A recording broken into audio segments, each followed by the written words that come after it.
ಈ ಭೂಮಿ ಇಲ್ಲ ಅಂದರೆ ಏನೂ ಇಲ್ಲ. ಈ ಭೂಮಿ ಮೇಲೇ ನಾವು ನಡೆದಾಡಬೇಕು, ಈ ಭೂಮಿಯಲ್ಲೇ ನಾವು ಉತ್ತಬೇಕು, ಈ ಭೂಮಿಯೊಳಗಡೆ ನಾವು ಬಿತ್ತಬೇಕು. ಮಣ್ಣನ್ನು ಬಿಟ್ಟರೆ ಏನೂ ಇಲ್ಲ. ಈ ಭೂಮಿಗೆ ಏನಂತ ಕರೆದ್ವಿ? ಭೂಮಿ ತಾಯಿ ಅಂತ ಕರೆದ್ವಿ. ಆಕೆಯನ್ನು, ಭೂಮಿಯನ್ನು ತಾಯಿಗೆ ಹೋಲಿಸಿದ್ದೀವಿ ನಾವು.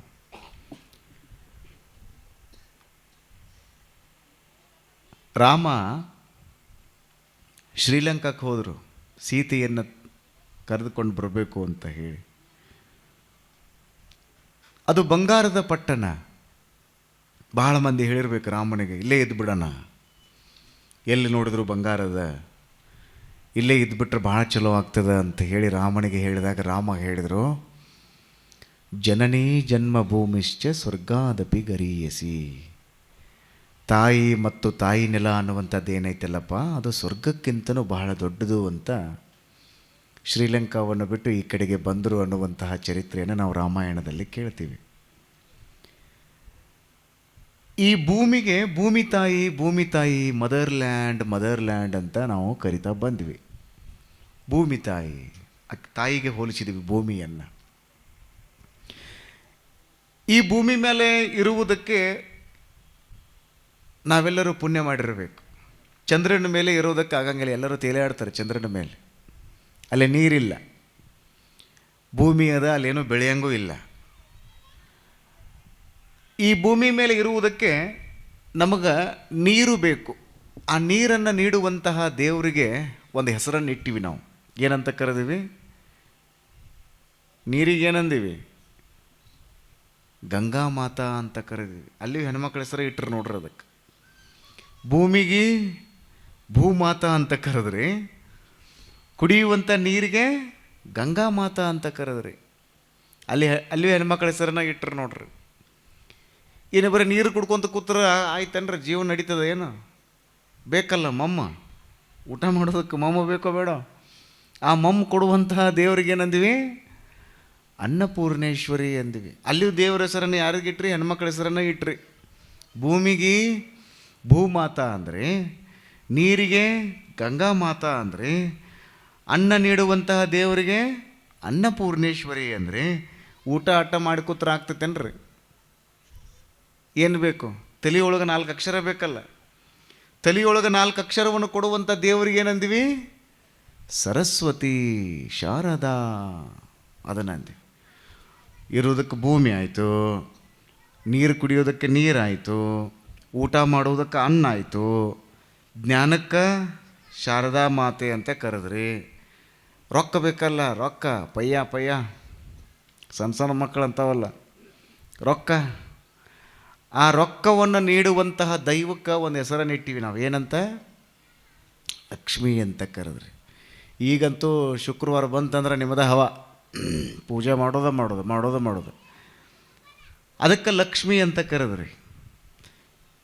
ಎಲ್ಲದಕ್ಕೂ ಹೆಣ್ಣು ಮಕ್ಕಳ ಹೆಸರನ್ನು ಇಟ್ಕೊತ ಬಂದ್ರಿ ನೋಡ್ರಿ. ನೀವು ವಿಚಾರ ಮಾಡಿ ನೋಡ್ರಿ. ನೀವು ಎಲ್ಲದಕ್ಕೂ ಹೆಣ್ಣು ಮಕ್ಕಳ ಹೆಸರನ್ನು ಯಾಕೆ ಇಟ್ಕೊತ ಬಂದ್ರಪ್ಪ? ಭಾರತದಲ್ಲಿ ಬ್ರಹ್ಮಪುತ್ರ ಅನ್ನುವಂತಹ ಒಂದು ನದಿಯ ಹೆಸರನ್ನು ಬಿಟ್ಟರೆ ಎಲ್ಲ ನದಿಯ ಹೆಸರುಗಳು ಕೂಡ ಹೆಣ್ಮಕ್ಳ ಹೆಸರೇ. ಗಂಗಾ, ಯಮುನಾ, ಸರಸ್ವತಿ, ಸಿಂಧು, ಕಾವೇರಿ, ಘಟಪ್ರಭಾ, ಮಲಪ್ರಭಾ, ಕೃಷ್ಣ, ಇವೆಲ್ಲ ಏನದ ಅಲ್ಲ, ಎಲ್ಲ ಹೆಣ್ಮಕ್ಳ ಹೆಸರೇ. ಇದು ಕೃಷ್ಣ ಅಂತಾರಿದೆ, ಕೃಷ್ಣ ಅಲ್ಲ, ಕೃಷ್ಣಾ ನದಿ ಇದು. ಕೃಷ್ಣೆ ಅಂತ ಕರೀತಾರೆ. ಇದು ಕೂಡ ಹೆಣ್ಮಕ್ಳ ಹೆಸರನ್ನು ಇಟ್ಟಾರೆ. ಯಾಕೆ ಹಿಂಗೆ ಇಟ್ಟಿರಬೇಕು? ನೀವು ವಿಚಾರ ಮಾಡಿರಿ. ಹೆಣ್ಮಕ್ಳ ಹೆಸರನ್ನು ಯಾಕೆ ಇಟ್ಟಿರಬೇಕು? ನನಗೆ ಹಿಂಗೆ ಅನ್ನಿಸ್ತದೆ, ಎಲ್ಲಿ ಹೆಣ್ಣು ಮಕ್ಕಳನ್ನು ಗೌರವಿಸಲ್ಪಡ್ತದಲ್ಲ ಅಲ್ಲಿ ದೇವರು ಇರ್ತಾರ ಅನ್ನುವಂತಹ ಮಾತುಗಳನ್ನು ವೇದಗಳು ಹೇಳ್ಕೊತ ಬಂದವು. ಎಲ್ಲ ಕಡೆಗೂ ಹೆಣ್ಣು ಮಕ್ಕಳನ್ನು ಆರಾಧನೆ ಮಾಡಲಿ, ಅವರನ್ನು ಗೌರವದಿಂದ ಕಾಣಲಿ ಅನ್ನೋ ಕಾರಣಕ್ಕಾಗಿ ನಮ್ಮ ದೇಶದ ಸಂಸ್ಕೃತಿಯಲ್ಲಿ ಎಲ್ಲದಕ್ಕೂ ಹೆಣ್ಣು ಮಕ್ಕಳ ಹೆಸರನ್ನು ಇಟ್ಕೋಂತ ಬಂದಿವಿ ನಾವು. ಅದಕ್ಕೆ ಸರ್ವಜ್ಞ ಕವಿಗಳಂತಾರ, ಹೆಣ್ಣಿನಿಂದಲೇ ಏವು, ಹೆಣ್ಣಿನಿಂದಲೇ ಪರವು, ಹೆಣ್ಣಿನಿಂದಲೇ ಸಕಲ ಸಂಪದವು, ಹೆಣ್ಣೊಲ್ಲದನ್ನಗಳಾರು ಸರ್ವಜ್ಞ. ಹೆಣ್ಣಿನಿಂದನೇ ಎಲ್ಲ ಆಗ್ತದೆ. ಒಂದು ಮನೆತನ ಬೆಳಗಬೇಕಾಗಿತ್ತು ಅಂದರೆ ಹೆಣ್ಣಿನಿಂದ, ಒಂದು ಮನೆತನ ಉಚ್ಛ್ರಾಯ ಸ್ಥಿತಿಗೆ ಏರಬೇಕಾಗಿತ್ತು ಅಂದರೆ ಹೆಣ್ಣಿನಿಂದ, ಒಂದು ಮನೆತನ ಅತ್ಯಂತ ಸುವ್ಯವಸ್ಥಿತವಾಗಿ ನಡಿಬೇಕಾಗಿತ್ತು ಅಂದರೆ ಹೆಣ್ಣು ಮಕ್ಕಳಿಂದ, ತಾಯಿಯಿಂದ, ತಂಗಿಯಿಂದ, ಹೆಂಡತಿಯಿಂದ, ಅಜ್ಜಿಯಿಂದ ಎಷ್ಟೆಷ್ಟು ಪಾತ್ರಗಳನ್ನು ಒಬ್ಬ ಮಹಿಳೆ ಮಾಡ್ತಾಳಲ್ಲ. ಹೀಗಾಗಿ ಮಹಿಳೆಯರಿಗೆ ಗೌರವವನ್ನು ನೀಡಬೇಕು ಅಂತ ಹೇಳಿ ಬಹಳ ದೊಡ್ಡ ಕೂಗು ಈ ನಾಡಿನೊಳಗೆ ಹೇಳ್ತದೆ. ಹೀಗಾಗಿ ಮಹಿಳೆಯರನ್ನು ನಾವು ಎಷ್ಟು ಗೌರವದಿಂದ ನೋಡಿದ್ರೂ ಕೂಡ ಅದು ಕಡಿಮೆನೇ ಅದು. ಯಾಕಂದರೆ ತಾಯಿ ಭಾಳ ದೊಡ್ಡ ಪಾತ್ರವನ್ನು ವಹಿಸ್ತಾಳೆ. ಇದು ಭಾಳ ಲಕ್ಷ್ಯ ಕೊಟ್ಟು ಕೇಳಬೇಕು. ನಿಮಗೆಲ್ಲ ಗೊತ್ತಿದೆ, ಮೌಂಟ್ ಎವರೆಸ್ಟನ್ನು ಪ್ರಪ್ರಥಮ ಬಾರಿಗೆ ಯಾರು ಏರಿದರು? ಮೌಂಟ್ ಎವರೆಸ್ಟನ್ನು ಏರಿದವರು ಯಾರು? ತೇನ್ಸಿಂಗ್ ಅವರು. ಇಡೀ ವಿಶ್ವದೊಳಗೆ ಅತ್ಯಂತ ಎತ್ತರದ ಶಿಖರವಾಗಿರುವಂತಹ ಮೌಂಟ್ ಎವರೆಸ್ಟನ್ನು ಏರಿದವರು ಯಾರು ಅಂತ ನೀವು ಇತಿಹಾಸವನ್ನು ಓದಿದ್ರಿ ಅಂದರೆ ತೇನ್ಸಿಂಗ್ ಅವರ ಹೆಸರನ್ನು ನಾವು ಹೇಳ್ತೀವಿ. ತೇನ್ಸಿಂಗ್ ಅವರು 14 ಬಾರಿ ವಿಫಲರಾಗಿದ್ದರು. ಬೆಟ್ಟ ಏರುವಾಗ, ಗುಡ್ಡವನ್ನು ಏರುವಾಗ 14 ಸಲ ವಿಫಲರಾಗಿದ್ದರು. 15ನೇ ಸಲ ಅವ್ರು ಏರ್ತಾರೆ, ಯಶಸ್ವಿ ಆಗ್ತಾರೆ. ಅಲ್ಲಿ ಭಾರತದ ಧ್ವಜವನ್ನು ನೆಡ್ತಾರೆ. ಎಲ್ಲ ಕಾರ್ಯಕ್ರಮ ಎಲ್ಲ ಮುಗಿದ ಮೇಲೆ ಪತ್ರಕರ್ತರು ಪ್ರಶ್ನೆ ಕೇಳ್ತಾರೆ, ಯಾರೂ ಮಾಡಲಾರ್ದಂಥ ಸಾಧನೆ ಮಾಡಿಬಿಟ್ರಿ ಅಲ್ಲ, ಜಗತ್ತಿನೊಳಗೆ ಅತ್ಯಂತ ಎತ್ತರದ ಶಿಖರ ಗೌರಿ ಶಿಖರ ಅಂತ ಹೇಳ್ತೀವಿ, ಮೌಂಟ್ ಎವರೆಸ್ಟ್ ಅಂತ ಹೇಳ್ತೀವಿ, ಹಿಮಾಲಯ ಪರ್ವತ ಅಂತ ಹೇಳ್ತೀವಿ. ಒಂದು ಮಾತು ಹೇಳಿದರು ನೋಡಿ, ನಾನು ಇಷ್ಟು ದೊಡ್ಡ ಶಿಖರವನ್ನು ಪ್ರಪ್ರಥಮ ಬಾರಿಗೆ ನಾನು ಏರಿದ್ದೇನೆ ಅಂದರೆ ಇದರ ಸಂಪೂರ್ಣ ಶ್ರೇಯಸ್ಸನ್ನು ನಾನು ನಮ್ಮವ್ವ ಕೊಡ್ತೀನಿ ಅಂತ ಹೇಳಿದರು ಅವರು. ಎಷ್ಟು ಚಂದಿದೆ ನೋಡ್ರಿ ಕತೆ ಇದು. ಏನ್ರಿ ಸರ್ ಅದು ಕತೆ ಅಂತ ಕೇಳಿದರು ಅವರು. ಅವಾಗ ತೇನ್ಸಿಂಗ್ ಹೇಳೋಕೆ ಶುರು ಮಾಡಿದರು, ನಾನು ಸಣ್ಣವನಿದ್ದಾಗ ನನ್ನ ತಾಯಿ ಮುಂಜಾನೆ ಎದ್ದು ನನ್ನನ್ನು ಆಕಳ ಕಾಯಕ್ಕೆ ಕಳಿಸ್ತಿದ್ಲು, ಕುರಿ ಕಾಯಕ್ಕೆ ಕಳಿಸ್ತಿದ್ಲು, ಆಡುಗಳನ್ನು ಕಾಯಕ್ಕೆ ಕಳಿಸ್ತಿದ್ದಳು. ಆಡುಗಳನ್ನು, ಆಕಳುಗಳನ್ನು, ಕುರಿಗಳನ್ನು ಕಾಯಕ್ಕೆ ಕಳಿಸುವಂಥ ಸಂದರ್ಭದಲ್ಲಿ ನನ್ನ ಕೈಯೊಳಗೆ ಬುತ್ತಿ ಗಂಟನ್ನು ಕೊಟ್ಟು, ತಮ್ಮ ಆ ಗುಡ್ಡ ಕಾಣ್ತೈತೆ ನೋಡು ದೂರ, ಅಲ್ಲಿ ಹಾಲಿನ ಗುಡ್ಡ ಕಾಣಿಸ್ತೈತೆ ನೋಡು, ಬೆಳ್ಳನ ಗುಡ್ಡ ಕಾಣಿಸ್ತೈತೆ ನೋಡು, ಇದುವರೆಗೂ ಆ ಗುಡ್ಡವನ್ನು ಯಾರೂ ಏರಿಲ್ಲಪ್ಪ, ನೀ ಏರ್ತೀಯೇನು ಅಂತ ಹೇಳೋಕ್ಕೆ ನನ್ನ ಕೈಯಾಗ ಬುತ್ತಿ ಗಂಟು ಕೊಡೋಕ್ಕೆ ನಮ್ಮವ್ವ. ಆ ಗುಡ್ಡ ಏರ್ತೀಯನ ತಮ್ಮ ಅಂತ ದಿನ ಹೇಳೋಕ್ಕೆ ನನ್ನ ಕೈಯಾಗ ಬುತ್ತಿ ಗಂಟು ಕೊಡೋಕ್ಕೆ. ಹಿಂಗೆ ನಾನು ಸಣ್ಣಾಗಿದ್ದಾಗಲೇ ಈ ಕನಸನ್ನು ಕಟ್ಟಿ ಕಟ್ಟಿ ಕಟ್ಟಿ ಕನಸನ್ನು ತುಂಬಿ ತುಂಬಿ ತುಂಬಿ ನಾ ಸಣ್ಣಾಗಿದ್ದಾಗ ಆ ಕನಸನ್ನು ಕಟ್ಕೋಂತನ ಬೆಳೆದು ಬಿಟ್ಟೆ. ನಮ್ಮವ್ವನ ಸಲುವಾಗಿರೇ ನಾ ಆ ಗುಡ್ಡ ಏರೇ ತೀರಬೇಕಂತ ತಿಳ್ಕೊಂಡು ನಾನು ಏರಿದೆ ಅನ್ನುವಂತಹ ಮಾತುಗಳನ್ನು ತೇನ್ಸಿಂಗ್ ಅವರು ಹೇಳಿದರು. ನಮ್ಮವ್ವಾಗ ನಾ ಆ ಶ್ರೇಯಸ್ಸನ್ನು ಕೊಡ್ತೀನಿ ಅಂತ ಹೇಳಿದರು. ಇಲ್ಲೇನು ಕೂತ್ಕೊಂಡಿರಲಿಲ್ಲ, ಎಲ್ಲರ ಜೀವನದಲ್ಲಿನೂ ಕೂಡ ತಾಯಿಯ ಪಾತ್ರ ಭಾಳ ದೊಡ್ಡದಿರ್ತದೆ. ಇದನ್ನು ಭಾಳ ಲಕ್ಷ್ಯ ಕೊಟ್ಟು ಕೇಳಬೇಕು. ತಾಯಿ ಬಿಟ್ಟು ಏನೂ ಇಲ್ಲ. ತಾಯಿಯನ್ನು ಬಿಟ್ಟರೆ ಜಗತ್ತಿನೊಳಗೆ ಬೇರೆ ಯಾವುದೇ ಆಗಿರುವಂತಹ ಸಂಬಂಧ, ತಾಯಿ ಮಗುವಿನ ನಡುವೆ ಇರುವಂತಹ ಸಂಬಂಧ ಅತ್ಯಂತ ಘನಿಷ್ಠವಾಗಿರುವಂಥದ್ದು, ಪವಿತ್ರವಾಗಿರುವಂಥದ್ದು. ಮ್ಯಾಲ ಕೈಲಾಸದೊಳಗೆ ಕೂತಿದ್ರಿ ಗಂಡ ಹೆಂಡತಿ, ಯಾರ್ಯಾರ್ರೀ? ಶಿವ, ಪಾರ್ವತಿ. ಪಾರ್ವತಿ ಗಂಡನನ್ನು ಕೇಳಿದ್ಲು, ಶಿವನನ್ನು. ಏನಂತ ಕೇಳಿದ್ಲು? ನಿಮ್ಮನ್ನೊಂದು ಮಾತು ಕೇಳೇನ್ರಿ ಅಂತ ಕೇಳಿದ್ಲಕ್ಕೆ. ಕೇಳಲ್ಲ ಅಂದ್ರವ್ರು. ಹೌದು, ಬ್ರಹ್ಮದೇವರು ತಮ್ಮ ಹೆಂಡತಿ, ಬ್ರಹ್ಮನ ಹೆಂಡತಿ ಯಾರು ಗೊತ್ತದೆ? ಬ್ರಹ್ಮನ ಹೆಂಡತಿ ಯಾರು? ಸರಸ್ವತಿ. ಬ್ರಹ್ಮನ ಹೆಂಡತಿ ಸರಸ್ವತಿ. ಸರಸ್ವತಿಗೆ ಬ್ರಹ್ಮ ತಮ್ಮ ನಾಲ್ಗೆಯೊಳಗೆ ಜಾಗ ಕೊಟ್ಟಾರ. ವಿಷ್ಣುವಿನ ಹೆಂಡತಿ ಯಾರು? ವಿಷ್ಣುವಿನ ಹೆಂಡತಿ ಯಾರ್ರಿ? ಭಾರತಿ. ವಿಷ್ಣುವರ್ಧನ್ ಅಲ್ರಿ ನಾ ಹೇಳೋದು. ದೇವರು ವಿಷ್ಣುವರ್ಧನ್ ಅಲ್ಲ, ವಿಷ್ಣು ದೇವರು. ಬ್ರಹ್ಮ ವಿಷ್ಣು ಮಹೇಶ್ವರ ಕತೆ ಕೇಳಿರಲಿ ನೀವು. ಬ್ರಹ್ಮನ ಹೆಂಡತಿ ಯಾರು? ಸರಸ್ವತಿ. ವಿಷ್ಣುವಿನ ಹೆಂಡತಿ ಯಾರು? ಲಕ್ಷ್ಮಿ. ಅವಾಗ ಪಾರ್ವತಿ ಕೇಳಿದ್ಲಂತೆ, ಬ್ರಹ್ಮ ತಮ್ಮ ಹೆಂಡತಿಯಾಗಿರುವಂತಹ ಸರಸ್ವತಿಗೆ ನಾಲ್ಗೆಯೊಳಗೆ ಜಾಗ ಕೊಟ್ಟಾರ್ರಿ, ವಿಷ್ಣು ದೇವರು ತಮ್ಮ ಹೆಂಡತಿಗೆ ಹೃದಯದೊಳಗೆ ಜಾಗ ಕೊಟ್ಟಾರ, ಎದೆಯೊಳಗೆ ಜಾಗ ಕೊಟ್ಟಾರ, ಮತ್ತು ನೀವು ಒಂಚೂರು ನನಗೆ ಜಾಗ ಕೊಡ್ರಲ್ಲ ಅಂತ ಕೇಳಿದ್ರಿ. ಅವಾಗ ಶಿವ ಅಂದಂತ, ಹುಚ್ಚಿ ಅವರಿಬ್ಬರು ಜಿಬಿಟ್ರದಾರ ಅಂದ್ರು. ಅವರಿಬ್ಬರು ಜಿಪುಂಡ್ರದಾರ. ಎಲ್ಲಿ ಜಾಗ ಕೊಟ್ಟಾನ ಬ್ರಹ್ಮ? ನಾಲ್ಗೆ ಒಳಗೆ ಜಾಗ ಕೊಟ್ಟಾನ. ನಾಲ್ಗೆ ಎಷ್ಟಿರ್ತೈತಿ? 4 ಬೆರಳಿನ ನಾಲ್ಗೆ. ಅದು ನಾಲ್ಗೆ ಒಳಗೆ ಜಾಗ ಕೊಟ್ಟಾನ. ಅವ ಭಾಳ ಜಿಪುನ್ ಅಂದ್ರೆ ಮಹಾ ಜಿಪುನ್ ಅವ ಬ್ರಹ್ಮ. ವಿಷ್ಣು ಸ್ವಲ್ಪ ಧಾರಾಳತನ ತೋರ್ಯಾನ, ಅವ ಎಲ್ಲಿ ಜಾಗ ಕೊಟ್ಟಾನ? ಎದೆಯೊಳಗೆ ಜಾಗ ಕೊಟ್ಟಾನ. ನಾ ಹಂಗಲ್ಲ, ನನ್ನ ಅರ್ಧ ಶರೀರವನ್ನೇ ನಿನಗೆ ದಾರಿ ಎರೆದು ಬಿಡುತ್ತೀನಿ, ಅರ್ಧ ಶರೀರನ ನೀ ತೊಗೊಂಡು ಬಿಡು ಅಂತ ತಿಳ್ಕೊಂಡು ಕೊಟ್ಟ. ಅವತ್ತಿಂತ ಅವನಿಗೆ ಅರ್ಧನಾರೀಶ್ವರ ಅಂತ ಹೆಸರು ಬಿತ್ತು.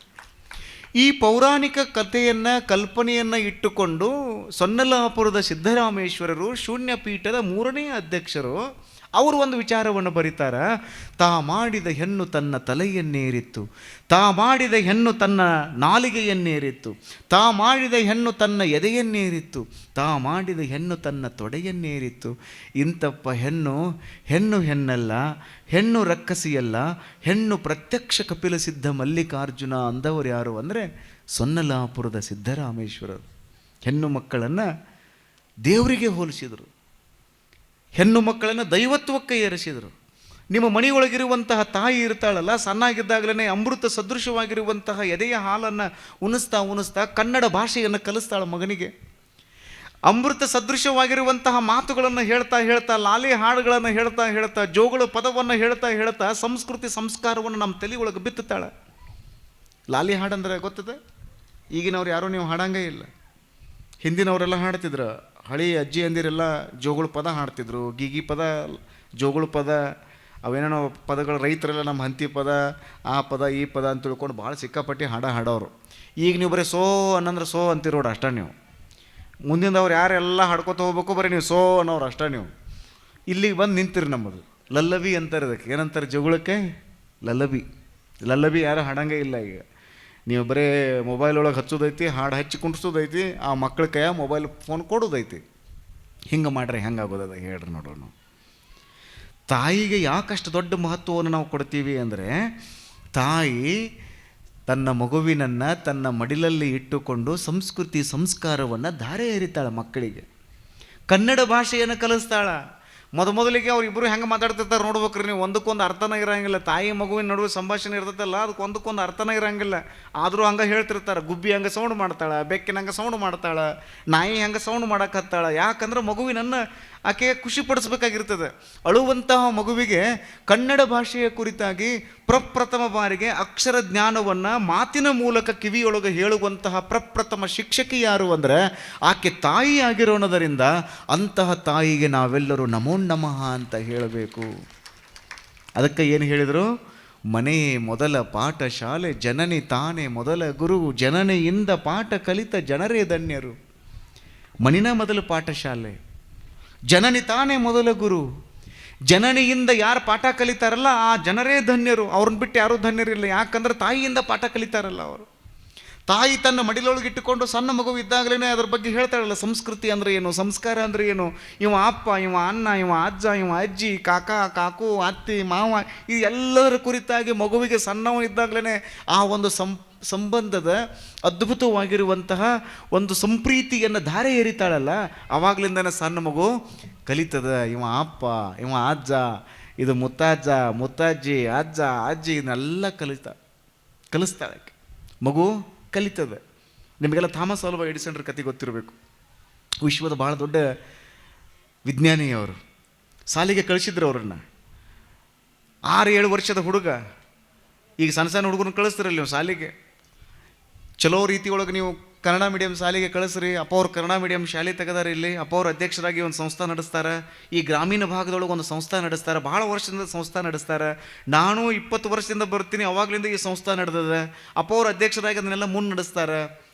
ಯಾಕೆ ಇದನ್ನೆಲ್ಲ ಮಾಡ್ತಾರೆ ಹೇಳ್ರಿ ನೋಡೋಣ. ನನ್ನ ಮಾತು ಇಷ್ಟ, ನೀವು ಭಾಳ ಲಕ್ಷ್ಯ ಕೊಟ್ಟು ಕೇಳಬೇಕು.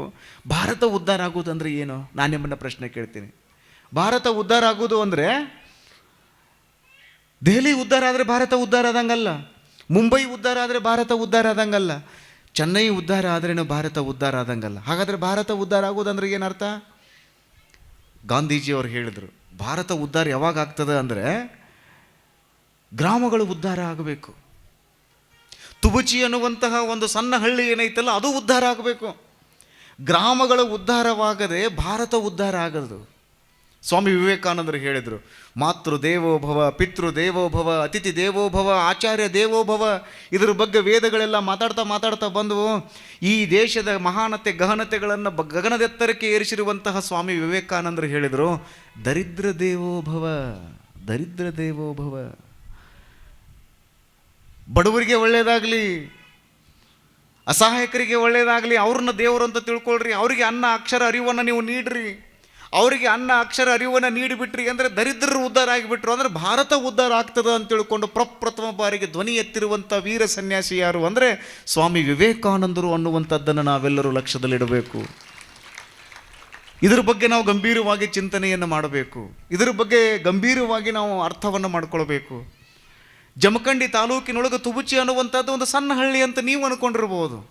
ಆದರೆ ಪರಮ ಪೂಜ್ಯರಾಗಿರುವಂತಹ ಡಾಕ್ಟರ್ ಅಲ್ಲಮಪ್ರಭು ಮಹಾಸ್ವಾಮಿಗಳವರು ಹಿಂಗೆ ವಿಚಾರ ಮಾಡ್ತಾರೆ, ತುಬುಚಿ ಹಳ್ಳಿ ಸಣ್ಣದಾಗಿರಬಹುದು, ನಮ್ಮ ಅಥಣಿಯ ಮೋಟಿಗೆ ಮಠದ ಪರಮ ಪೂಜ್ಯ ಅಪ್ಪ ಅವರು ವೇದಿಕೆಗೆ ಬಂದರೆ ಜೋರಾಗಿ ಚಪ್ಪಾಳೆ ತಟ್ಟಿ